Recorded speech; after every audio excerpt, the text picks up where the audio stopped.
As we head into the first scrimmage this weekend, starting to feel pretty good about BC's chances and where things stand. I'm going to give you a bunch of reasons why I'm feeling optimistic about this Boston College football team and why I think you will be too. You are Locked On Boston College, your daily podcast on the Boston College Eagles, part of the Locked On Podcast Network, your team every day.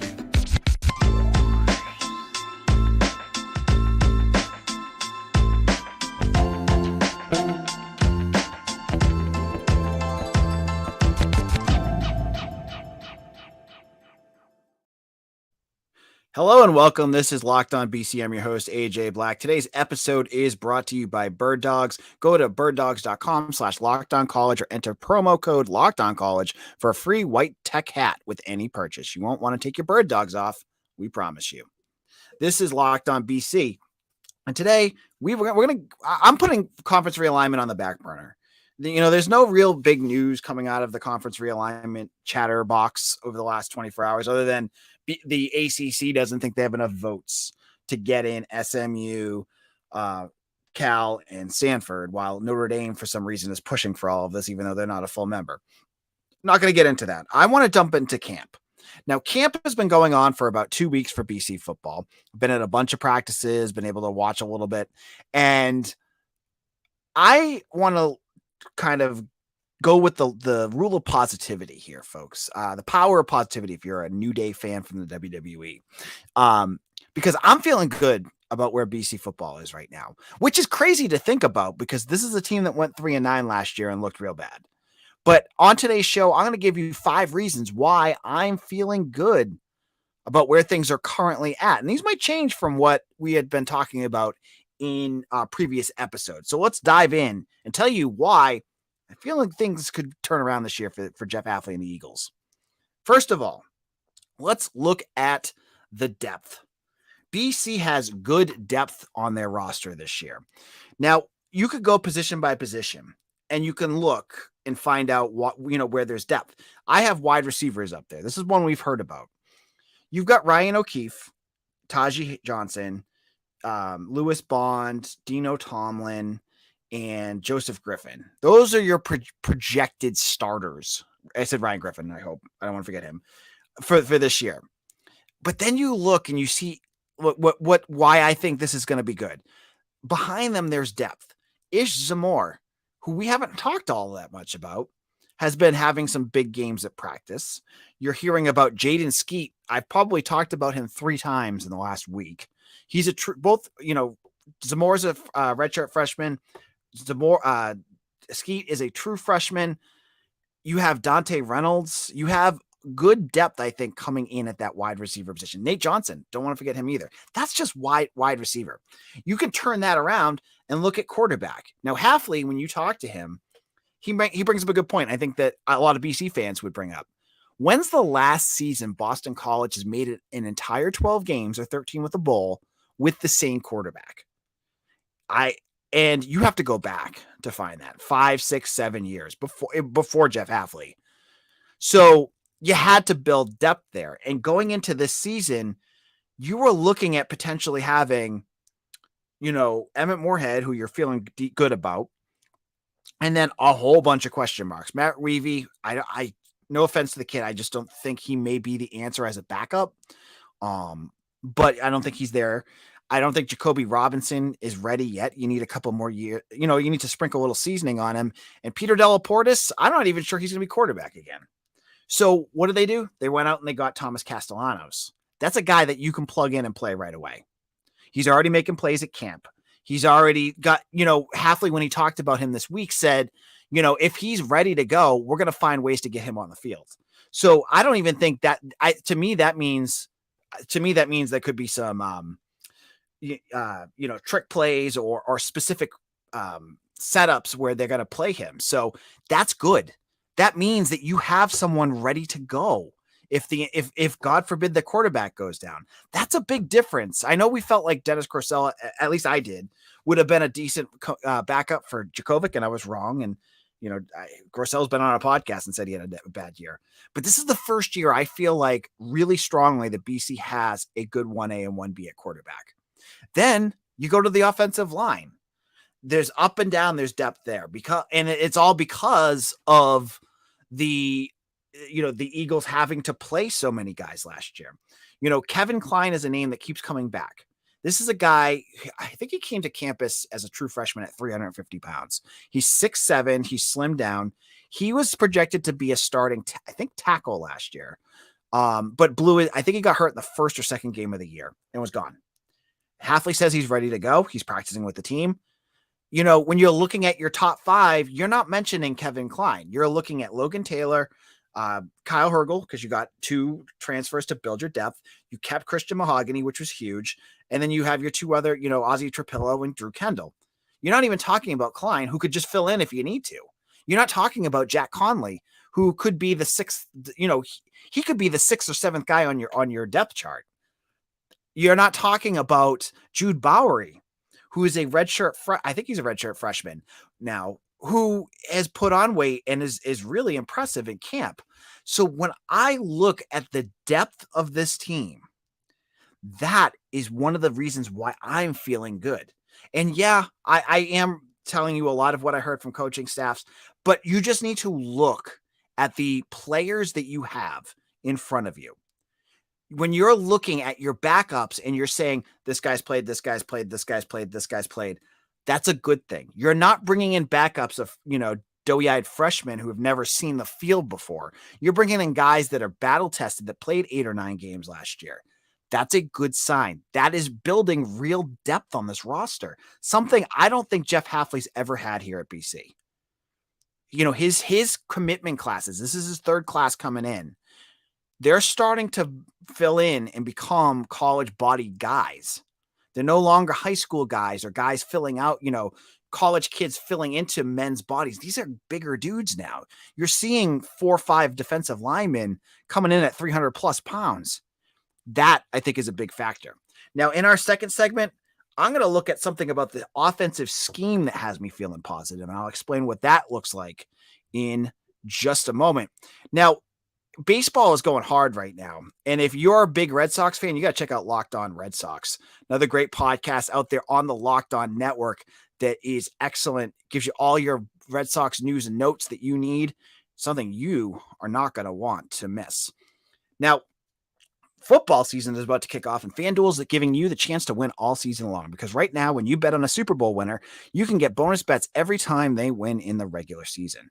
So for me, I'm going with the Kansas City Chiefs. I've said this all along. I'm going with, is it 2-peat, 3-peat right now? I think Patrick Mahomes is the guy to beat, and I think they're just the best team right now. I think they'll take care of the Jets and some of these other teams. Now, every time they win, I'm going to get a free bet. You can use your bonus bets on spreads, player props, over and unders, and more. That's what I love about FanDuel. Every day I'm getting bonus bets and all sorts of fun stuff. It's constantly, it's great. It's easy, and it's so easy to use. Like, you get them, you use them right away. So visit FanDuel.com/lockedon and start earning bonus bets with America's #1 sportsbook. That's FanDuel.com/lockedon. Take some time to visit FanDuel today. This is Locked On BC. I am your host, AJ Black, and I am here talking about reasons to be positive about BC football. Now, I am not BSing you here. I feel positive about this team. When I saw the over-under of 5.5 for this season, I was like, if I could have bet on it, because I don't think you can bet on BC, that's easy money. Over, right there. One of the guys on my Eagle Insider message board, which you should go check out, says that DraftKings already had pulled their over-under for the Eagles this year. I don't know what the deal was behind that, but maybe it'd be something worth watching. See if that number shoots up. Now, let's get into another reason to get excited, feel positive about this program as they get ready for their season opener against NIU on September 2nd. And that's balance. Boston College football under Jeff Hafley has failed to have balance on offense all 3 years that they have been coached by him. In 2020, the year of COVID, BC had a rushing offense, I think that was 108th in the country. Remember, that was the year Djokovic was doing everything in his power to win games. Throwing. He'd run a little bit, but they had no run. They were playing David Bailey, and he just didn't fit for that offense, and they just couldn't get that going. So it was a very pass-heavy offense. Run didn't happen.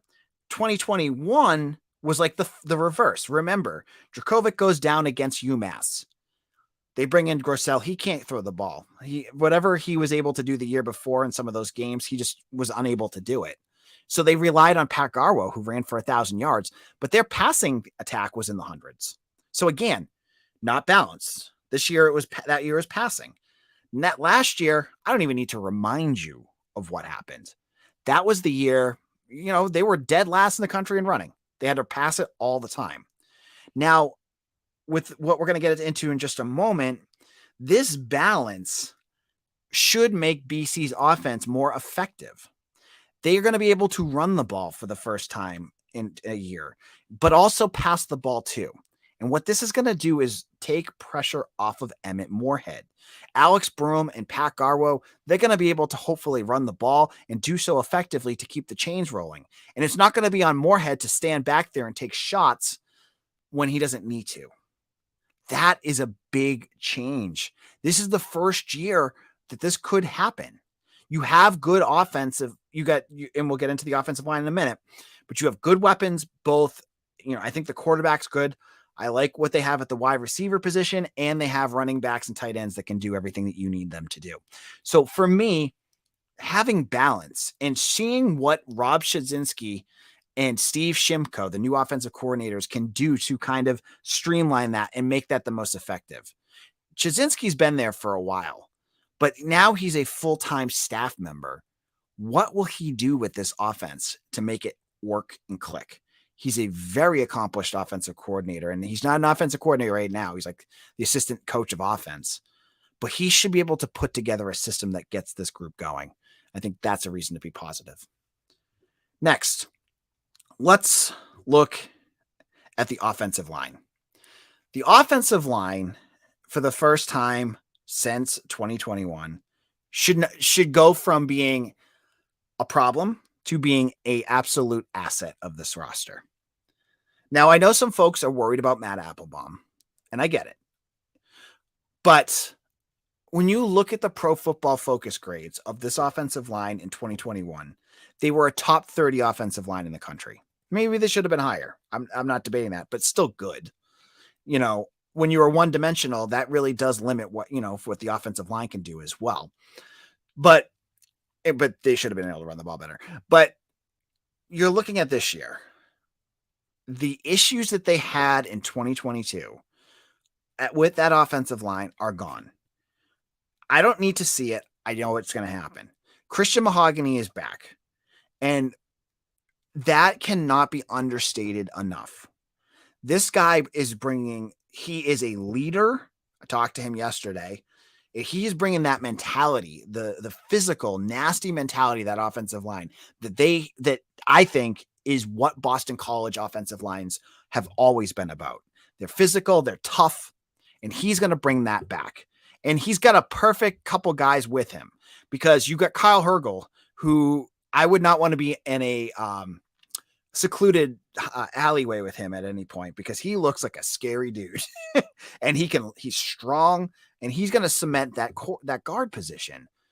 And those two in itself, adding those two talented center Drew Kendall and tackle Ozzie Trapillo, will solidify this offensive line, because those guys are just going to get better, and having talent next to them will just make them better. So this offensive line, I've been on so many podcasts and shows, and they're like, how does it get better? I just laid it out for you right there. It's not rocket science. This offensive line is going to get better. It'll lead to a more balanced offense that'll score more points, and this team will be better. So I like this offensive line, and I don't think of them as a deficit. I think they're going to go so far to the other side where they're going to become an asset, where we're going to be looking in October and November and talking about how this offensive line has had this miraculous turnaround. You're going to hear it when we're listening to Raycom or the ACC network or ESPN. they're going to be pointing that camera in Christian Mahogany's face, and we're going to all be like, yep, they fixed the offensive line. That is the big story about this team. And that's why I'm feeling optimistic. That's reason number 3. In our final 2 segments, I'm going to give you 2 more reasons why I'm feeling good about this team and why I think you should be positive heading into the 2023 season. But you know what else I'm really positive about? You know, if you've been listening to this podcast, you know exactly what I'm going to get into. It's my favorite thing in the world is Birddogs. Birddogs make you slim and make you feel slim and look good. They're stretch khaki shorts. I'm wearing a pair right now. I got nice khaki ones on right now. I have 5 pairs, and I literally took all my old shorts and threw them out because these are the way to go. They fit better. They're comfortable. They're less restricting, and they have an anti-stink sweat wicking fabric that keeps you cool and dry all day long. So go to birddogs.com/lockedoncollege or enter promo code lockedoncollege for a free white tech hat with your order. It's birddogs.com/lockedoncollege or promo code lockedoncollege for a free white tech hat. You won't want to take your bird dogs off. I promise you that. This is Locked On BC. I am your host, AJ Black. Thank you all who have made Locked On BC your first listen every day. And for all of you that are everydayers out there, you are the MVPs of this podcast. I love each and every one of you. And if you're in there commenting, you're liking this, sharing this with other people, thank you so much. Now, let's get to our final 2 reasons why I am optimistic about this upcoming season. And the first thing I want to get into is looking at the ease of the schedule. Now, when you're 3-9, there should be no, oh, this is easy. And there probably won't. But this is a different team than last year, from top to bottom. Everything about this team is different. And I think I almost want to take last year and just toss it out. Because you had Phil Dracovic, you had all these different coordinators, you had Googs, you had no offensive line, you had all these problems that are now gone. And I look at this schedule. ESPN FPI has BC with the easiest schedule in college football. That is prime for a team that is looking better to make a turnaround. When you don't have to play an out-of-conference game against a Power 5 opponent, or Power 4 now, whatever they want to call it, that is a plus. When you avoid the 4 Carolina schools, Clemson, Wake Forest, UNC, and NC State, that is a plus. When you get to play Georgia Tech, Virginia, all teams that are looking to rebuild, that is a plus.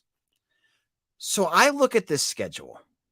When you get Miami in late November, bringing them up into this cold, maybe they're a team that's been smacked around a little bit too much. That's a plus too. I look at this schedule, and it is tailor-made for Boston College to have a positive season. You have one ranked team on this roster, on the schedule. I looked at, we'll be using Locked On's top 25 too. Their hosts do it. I have not voted yet, but I will vote in the future. Florida State's the only top 25 team on this schedule right now. And honestly, if you're asking me right now, Louisville probably will be the only other team that will even, and maybe Pitt, will sniff the top 25. That is positive. That is great. When you have I want to see BC play tough teams, but after a 3-9 season, man, I just want to see them win. Like, especially if you want some extra homework, go look at their out of conference schedule for 2024 and some of the teams that get to play on their conference schedule. Maybe they'll change if we get SMU and some of these other schools in, but let's breathe now and get through 2023 and get some wins. That's what they need to do. They've got the schedule that just does it for them. So I love that schedule. And again, another reason to be positive. And finally, it has been ages since Boston College has had, not ages, it feels like ages. It's been about 5 years since Boston College has had a defensive playmaker that can change the outcome of a game. And they got one. Donovan Azaraku is going to be, Christian Mahogany, Ryan O'Keefe, and Donovan Azaraku, I think, are going to be the names on a lot of people's lips this year, because Azaraku was 4th in the conference as a sophomore in sacks last year with 8.5. he put on 10 to 12 pounds of muscle that he says did not impact his speed at all. He gets back on the other side, Sheeta Salah, who hopefully will stay healthy, because Salah has not had a chance to line up opposite a guy like Azaraku. Marcus Valdez was good. He was a fine player, but Azaraku is a different level. You now have two in Neto Ekpala's 3 off defensive linemen that can change the outcome of a game and make big plays. Because I think, especially on in those passing downs, if they're getting to the quarterback, you're going to get more turnovers. If you get more turnovers, you're putting your offense in better positions. You do that, you're going to win more games. So I'm swallowing the Kool-Aid here, folks. I think this defense is going to be good. I think the linebackers are going to be fine. And that secondary, as Mitch said, go back and listen to what Mitch said about the secondary and what he thinks is going to happen there. So having an Azaraku, who is going to be all ACC, you have guys that could jump up and surprise people like Salah and Ekpala, is going to make that defensive line much better. And I think they're going to be good this year. And again, that's why I'm positive about this team. So what are you thinking? Are you positive? And I know this is Boston College, and hope always springs eternal, and then it just slaps you in the face. It happens every year. It just feels a little different this year, and I gave you 5 reasons why. You can disagree with me in the comment sections. You can hit me up on Twitter and say, hey, AJ, you're full of it. The BC's going 3-9 again. I'll tell you why. Hit me up on Twitter. Hit me up on Threads. Come over to Eagle Insider. Become an Eagle Insider today. And we'll be back again tomorrow with another episode, maybe with some more recruiting news and a whole lot more. Thank you so much, and I'll see you all again soon. Take care, everyone.